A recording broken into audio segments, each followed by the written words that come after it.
Episode के शुरुआत में काइतो अपने फीलिंग्स इचिका को बताने ही जा रहा था, पर इचिका उसे कहने से रोक देती है और काइतो सोचने लगता है कि शायद इचिका उसे पसंद नहीं करती क्योंकि उसकी हाइट कम है, वो चश्मा पहनता है और वो दिन में भी सपने देखता है।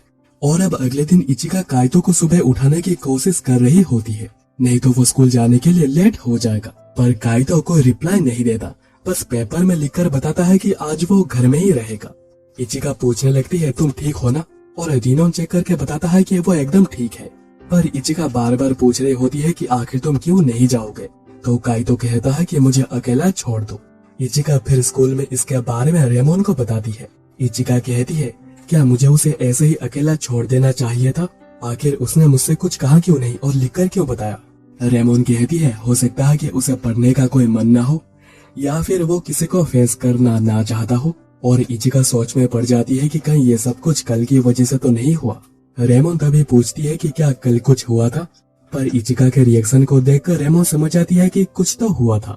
यहाँ पर काना और म्यो बैठकर बातें कर रहे होते हैं, पर दोनों को याद नहीं आ रहा है कि ड्रिंक पीने के बाद उन लोगों ने क्या किया था। पर दोनों जब नींद से उठे उनके सर में बहुत दर्द हो रहा था। तभी तेसुरो वहाँ पर आता है और उसे भी कुछ याद नहीं था। तेसुरो फिर काना को एक लिफाफा देता है जो कि रेमोन ने काना को देने को कहा था।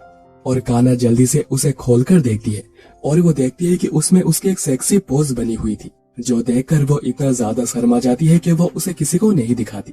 उसके बाद लंच ब्रेक में इचिका सोच रही थी, क्या उसे पता चल गया है कि आखिर मैं कौन हूँ?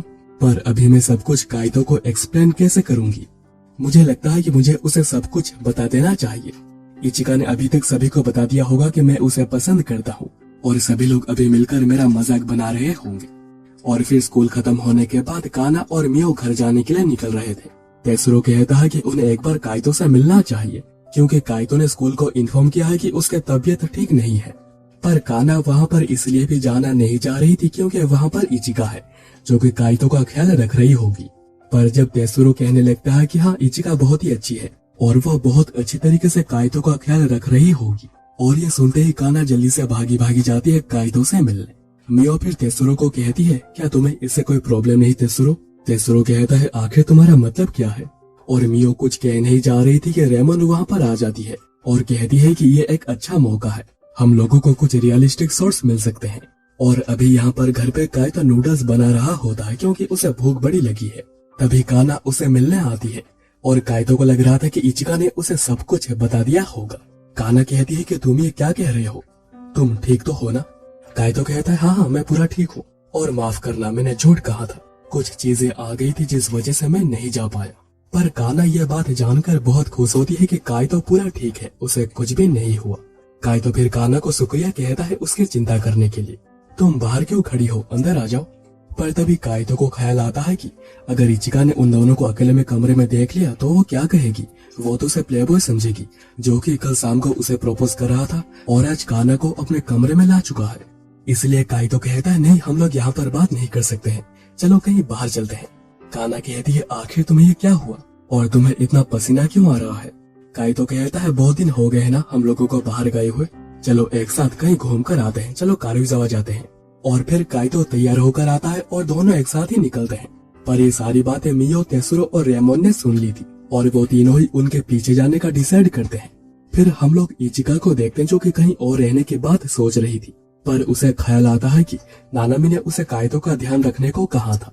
तभी इचिका साइड से जा रहे ट्रेन में नोटिस करती है कि काइतो और काना एक साथ ही कहीं जा रहे हैं और उसे लगता है कि काइतो और काना को उसकी असलियत पता चल चुकी है और वो दोनों अभी मैन इन ब्लैक को इसके बारे में बताने जा रहे हैं। इसलिए वो रिनोन को बुलाते हैं ताकि वो यहाँ से निकल सके, पर वो तो नूडल्स खाकर सोया हुआ था। उसके बाद मार्केट में काना बड़ी खुश लग रही थी और दोनों, खास करके काना, एक अच्छा टाइम स्पेंड करते हैं। और ये सब कुछ रेमोन रिकॉर्ड कर रही होती है।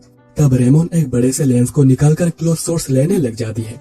मियो तभी तेसुरो को कुछ कहने की कोशिश कर रही थी, पर वो बस इतना ही कह पाती है कि मुझे प्यास लगी है।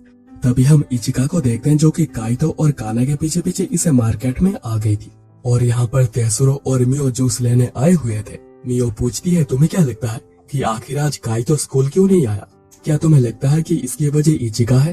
तेसुरो कहता है, हो सकता है, पर यह भी हो सकता है कि उसे कुछ सच में काम हो। पर वो जो भी हो, यह काना के लिए बहुत ही अच्छा मौका है। मियो तभी कहती है कि तुम्हें बाद में तकलीफ होगी अगर तुम किसी और के प्यार के साथ छेड़छाड़ करते हो। तेसुरो कहता है मैं तो बस उनकी मदद कर रहा हूँ।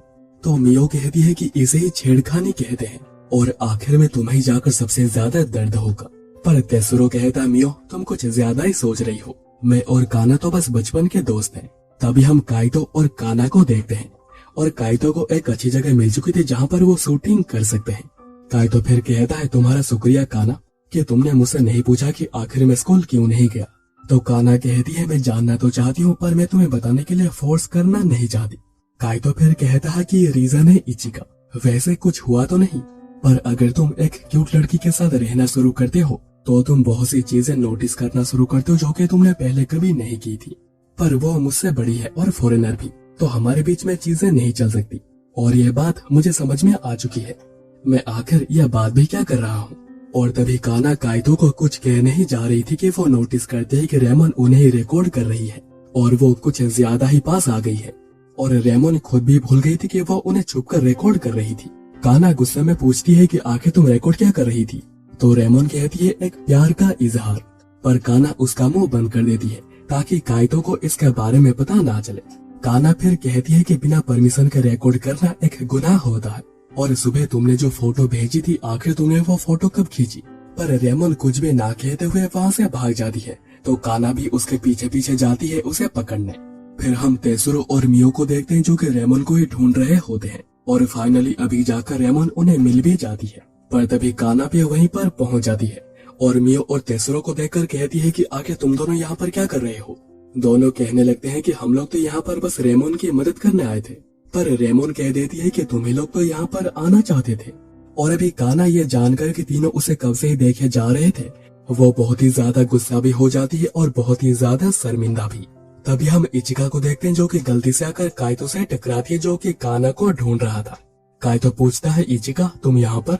इचिका हिचकिचाते हुए कहने लगती है कि वो मुझे तुमसे कुछ बात करनी थी और काइतो को लगने लगता है कि वो उसका मजाक उड़ाएगी तो काइतो दूर भागने लगता है पर इचिका भी उसके पीछे पीछे भागने लगती है। काइतो कहता है आखिर तो मेरे पीछा क्यों कर रही हो। तो इचिका कहती है कि मेरे पास एक रीजन है। वहीं पर ये चारों अभी काइतो को ढूंढ रहे होते हैं और काना वहीं पर अपने मुंह छुपाते हुए फिर रही थी। यहाँ पर इचिका और काइतो फाइनली थक हार कर रुक गए थे।